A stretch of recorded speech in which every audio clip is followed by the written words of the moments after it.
উদৌড়নি complain একটা লোক লগে পারে ফ্রেন্ড করতে পারে এটা কোনো খাওন দিছে না কোনো খাওন না দিতে হইছে আমি আমার তো সেই দলের সকাল থেকে চলছে আমরা সিনিয়র সাংবাদিকরা আইছে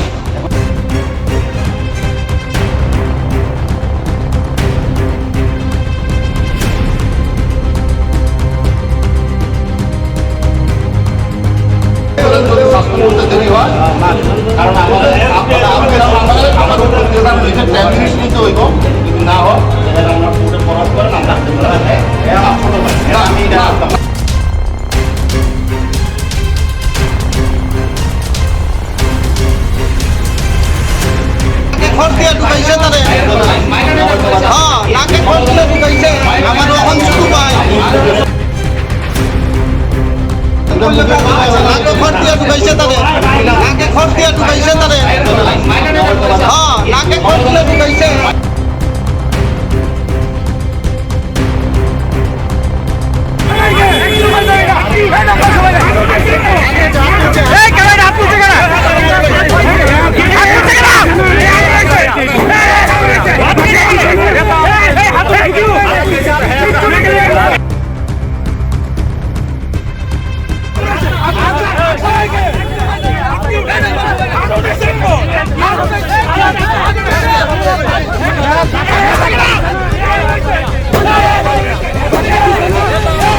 কালকে রাতে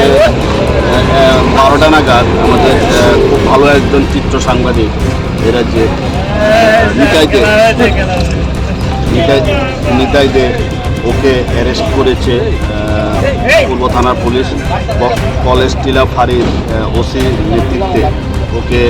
শুধু রাধানগর পেট্রোল থেকে অ্যারেস্ট করে আনে ওকে প্রচণ্ড গাড়িতে মারধর করে এবং ওকে ওর উপর নগ্ন করে ওকে মারে এবং ওকে মদ খাইয়ে নিতাই থেকে অ্যারেস্ট করেছে শুধু without any FIR without any complain okay সারা রাত্র লকাবে টর্চার করেছে এবং ওকে খেতেও দেওয়া হয়নি ওকে আইজিএম হাসপাতালে ওয়াশ করেছে ওখানেও মেরেছে সবার সামনে এগুলো ভিডিও আমাদের কাছে আছে আমরা এখন গেছি এবং আমাদের দাবি ছিল সাসপেন্ড করা তারপরে মাননীয় মুখ্যমন্ত্রীর সাথে আমার কথা হয়েছে একাধিকবার মন্ত্রী সুরেন্দ্র চৌধুরীর সাথে কথা হয়েছে প্রাক্তন মুখ্যমন্ত্রী বিপ্লবদেবের সাথে কথা হয়েছে ওনারা আশ্বস্ত করেছেন হবে তো আমরা ওয়েট করছিলাম তো এখন আমরা এখানে ধর্নায় বসলাম তখন ডিজি সাউদেন বললে আজকের মধ্যে ওকে সাসপেন্ড করা হবে এবং সাসপেনশনের অর্ডার যে দিয়েছে তো এতে আমরা আপাতত স্যাটিসফাইড অর্ডারটা বেরো অর্ডারটা স্যাটিসফাইড তারপর আমরা সবাই মিলে বসে আজকের দিন ওরাই বলছে আজকের মধ্যে সাসপেনশন ওদের সব কিছু প্রমাণ হয়ে যাবে কথা এখন